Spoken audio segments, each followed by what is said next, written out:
Hai Cinema Lovers, selamat datang kembali di YouTube channel aku. Semoga Cinema Lovers selalu dalam keadaan sehat.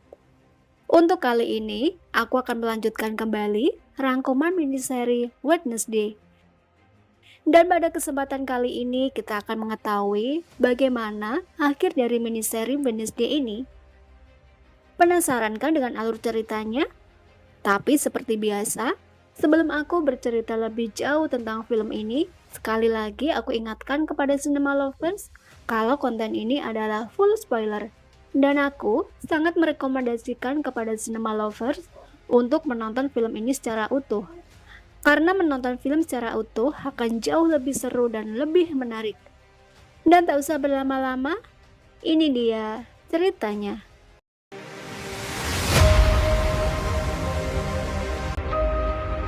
Di episode kali ini dibuka dengan kematian wali kota Walker. Setelah bertahan dalam kondisi kritis, akhirnya Pak Walker harus menyerah. Tapi ada sesuatu yang mengganjal di hati Wednesday ketika ia menghadiri acara pemakaman Pak Wali Kota. Ia merasa ada seseorang yang sengaja menghabisi Pak Walker ketika berada di rumah sakit. Di saat upacara pemakaman itulah, Wednesday merasa kalau ada seseorang yang sengaja mengawasi dirinya. Dan benar saja, begitu upacara pemakaman telah selesai, Wednesday yang mengetahui gerak-gerik orang tersebut segera berlari mengejar pengintai itu.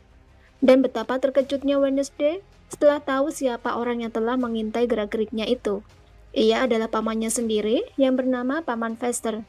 Dan maksud kedatangan Paman Fester ke Boston adalah mencari tempat persembunyian.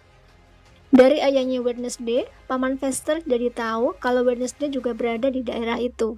Oleh karena itu, ia sengaja menemui Wednesday agar membantunya mencarikan tempat persembunyian karena ia telah menjadi buronan polisi dengan kasus perampokan. Dan Wednesday yang sangat menyayangi pamannya itu memberikan tempat Eugene sebagai tempat persembunyian sementara Paman Fester.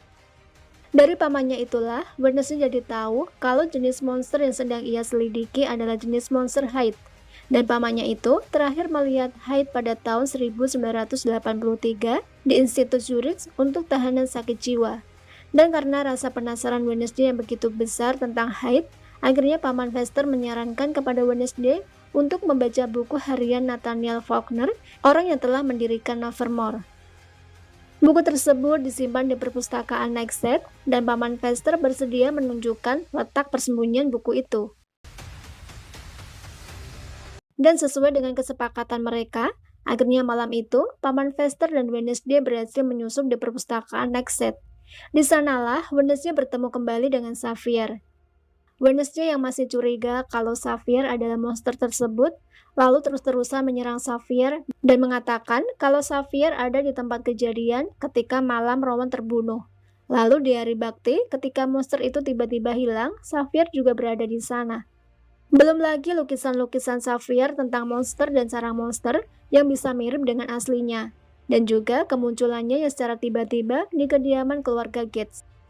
Hal itu semakin menambah keyakinan Wednesday kalau Xavier lah monster jahat yang sedang ia cari. Tapi Xavier yang merasa kalau dia bukan monster itu pun marah dan kecewa kepada Wednesday. Dengan bantuan Paman Fester, akhirnya Wednesday berhasil menemukan buku harian itu. Di buku itu ditulis tentang siapa sebenarnya Hyde yang memiliki sifat pendendam. Ia lahir akibat mutasi dan jiwanya terpendam hingga dibangkitkan oleh hal traumatis atau rangsangan kimia. Dan sebagai ucapan terima kasihnya, Hyde akan melakukan apapun yang diperintahkan oleh sang pembebasnya.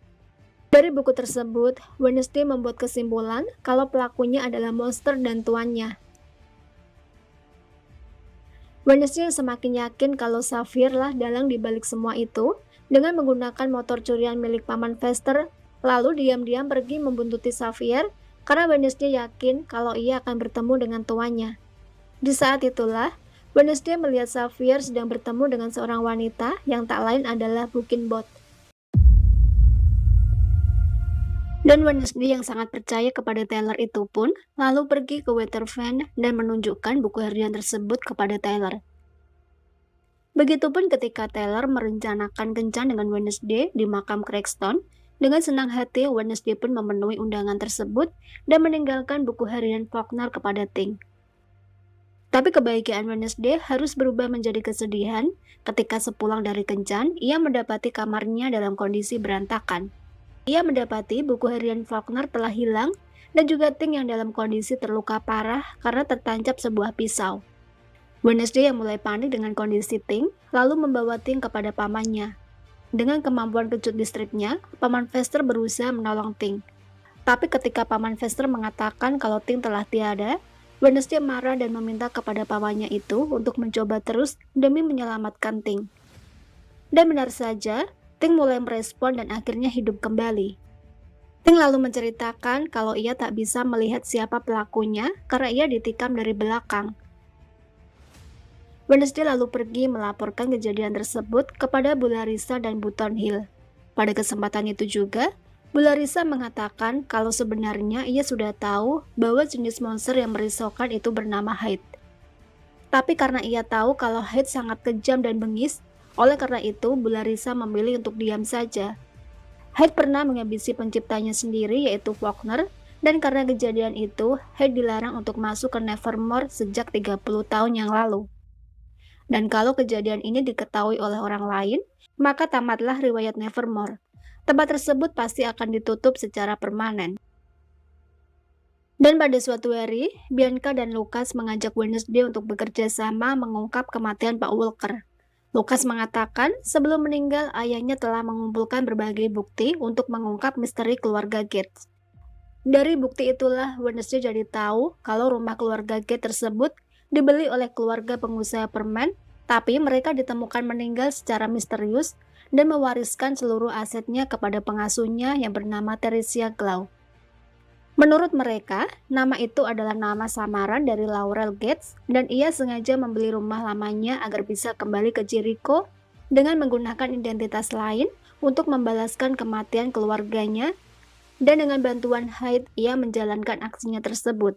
Yang menjadi pertanyaan mereka, siapa orang yang telah menyamar menjadi Laurel Gates? Wednesday yang telah menaruh curiga kepada Buckinbot yang ia anggap sebagai Laurel, lalu menemui psikoterapis itu dan ia mengatakan semua kecurigaannya.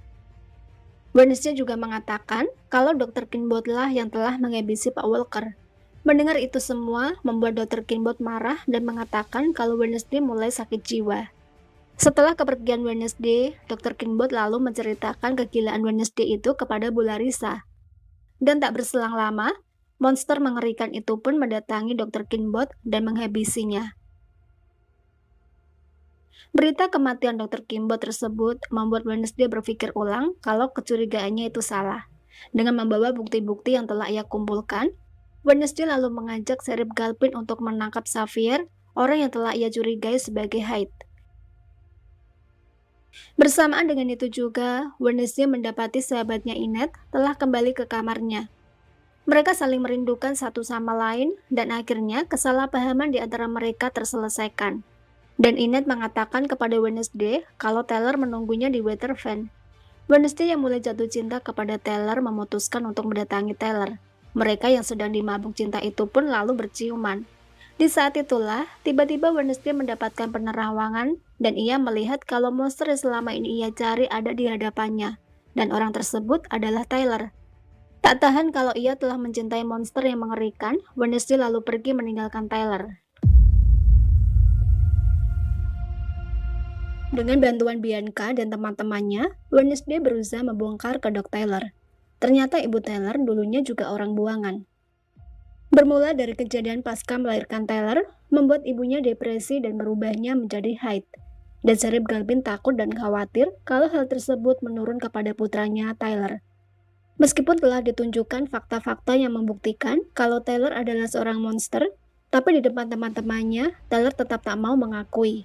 Hal itu pun membuat Wednesday kehilangan kesabaran dan berniat untuk mengeksekusi Taylor agar ia menunjukkan wajah aslinya. Tapi teman-temannya yang tak mau terlibat dalam hal itu memilih untuk pergi meninggalkan Taylor dan Wednesday. Bertepatan dengan itu juga, tiba-tiba polisi datang dan menangkap Wednesday. Dan di kantor polisi itulah, Taylor tiba-tiba mengaku kepada Wednesday kalau kecurigaannya itu benar. Ia memang monster yang selama ini ia cari. Dan karena kejadian tersebut membuat Bu Larissa marah kepada Wednesday karena ia telah main hakim sendiri dan memutuskan untuk mengeluarkan Wednesday dari Nevermore. Tapi sebelum pergi dari Nevermore, diam-diam Wednesday menemui Xavier untuk meminta maaf dan meminta bantuan. Ia menceritakan semuanya tentang Tyler. Tapi Xavier yang terlanjur sakit hati itu pun tak mau membantu Wednesday lagi dan memintanya untuk segera pergi. Hancur sudah harapan Wednesday. Meskipun ia sudah hampir mendekati kebenaran dan memecahkan teka-teki yang selama ini meresahkan Nevermore, tapi pada kenyataannya tak ada satu orang pun yang mau mempercayainya. Dengan berat hati, Wednesday mengemasi barang-barangnya dan berpamitan dengan teman-temannya. Tapi sebelum pergi, Wednesday meminta kepada Bu Larissa untuk mengantarnya berpamitan dengan Eugene. Wednesday meminta kepada Eugene untuk tidak kembali ke Nevermore. Dan di saat itulah, Eugene menceritakan kejadian di malam itu. Ia melihat seseorang yang datang membakar sangkar monster, dan orang itu mengenakan sepatu boot berwarna merah. Seketika itu juga kecurigaan Wednesday terarah pada Button Hill karena ia sering sekali menggunakan sepatu boot berwarna merah. Ia lalu menemui Button Hill dan memintanya untuk mengakui kalau ia adalah Laurel Gates.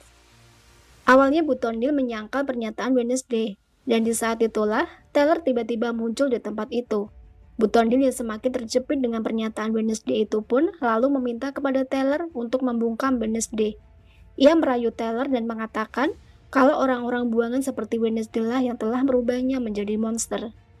Tapi belum sempat Button Hill menjalankan aksinya itu, Tyler tiba-tiba berubah menjadi Bu Larissa. Ternyata itu semua rencana Wednesday. Dengan memanfaatkan kemampuan Bu Larissa yang bisa berubah wujud, ia berniat untuk menjebak Button Hill agar mengakui kesalahannya. Tapi belum sempat Bu Larissa mengatakan apapun kepada Button Hill, tiba-tiba Button Hill menancapkan sebuah suntikan di leher Bu Larissa. Seketika itu juga Bu Larissa jatuh dan meninggal dengan mulut berbusa. Bu Larissa telah terkena racun Nexet sama dengan kematian Gareth Gates. Bersamaan dengan itu juga, sebuah pukulan yang keras dari Button Hill mengenai tubuh Wednesday sehingga membuatnya tak sadarkan diri. Ting yang mengetahui kejadian itu diam-diam pergi menemui Inet yang telah berbaikan dengan Ejek. Di saat itu juga, Eugene menghubungi Inet dan mengatakan kalau Wednesday dalam bahaya. Ting juga mengatakan kepada Inet kalau Wednesday telah diculik dan dibawa ke makam Cragston. Sadar temannya dalam bahaya, Eugene memutuskan untuk pergi dari rumah sakit dan menyusul Wednesday. Sementara itu, dengan tubuh terikat, Wednesday yang telah diculik oleh Button Hill dan Tyler itu pun telah sadarkan diri. Di sana ia melihat Button Hill telah menyiapkan segalanya.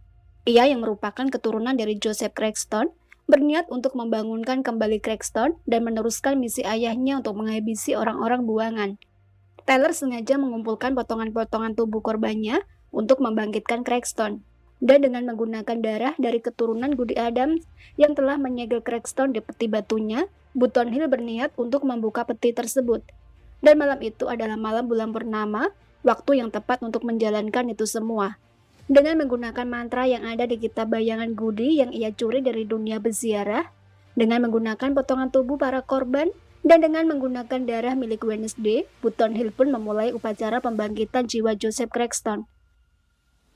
Seketika itu juga, jasad Cragston bangkit dan langsung menusuk perut Wednesday.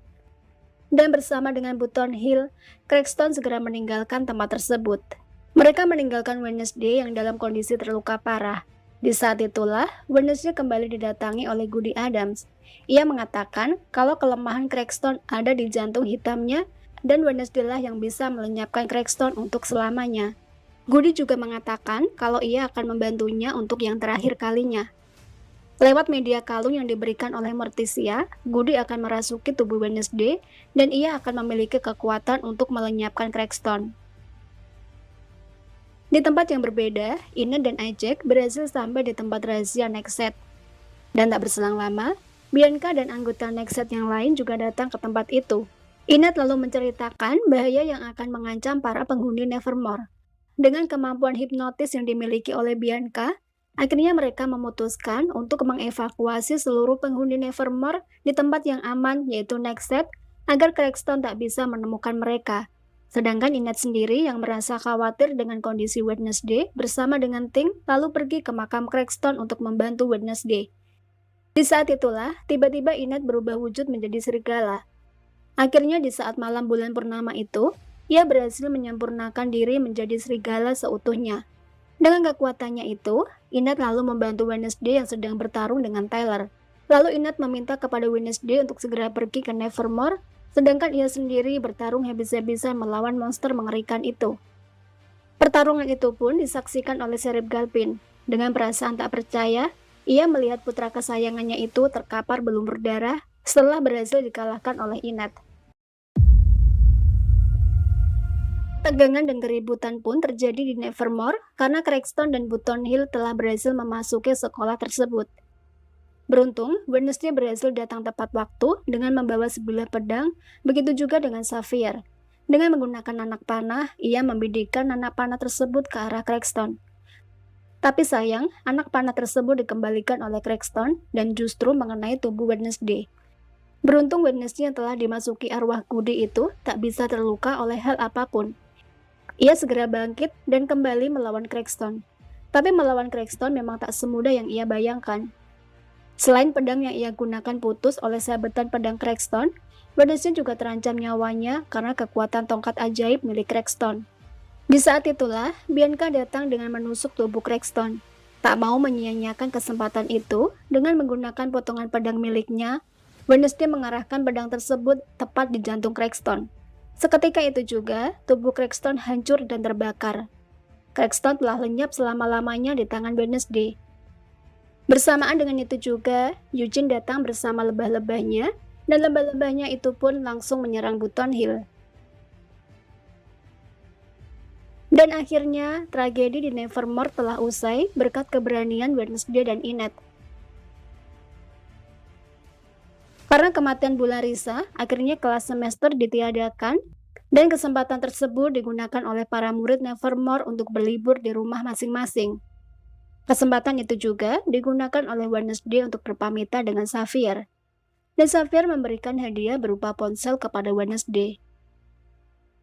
Dan dalam perjalanan pulang itulah, Wednesday mendapatkan pesan pertama di ponselnya yang isinya ada orang yang telah mengawasi Wednesday. Ia merasa kalau tugasnya belum selesai dan masih ada rahasia yang tersembunyi di kota Jericho itu. Nah, kalian pasti penasaran kan dengan kisah Wednesday selanjutnya? Nantikan jawabannya segera di season kedua miniseri Wednesday. Dengan demikian, selesai sudah rangkuman miniseri Wednesday season pertama. Sampai jumpa di rangkuman film-film selanjutnya. Terima kasih, jaga diri baik-baik, and see you!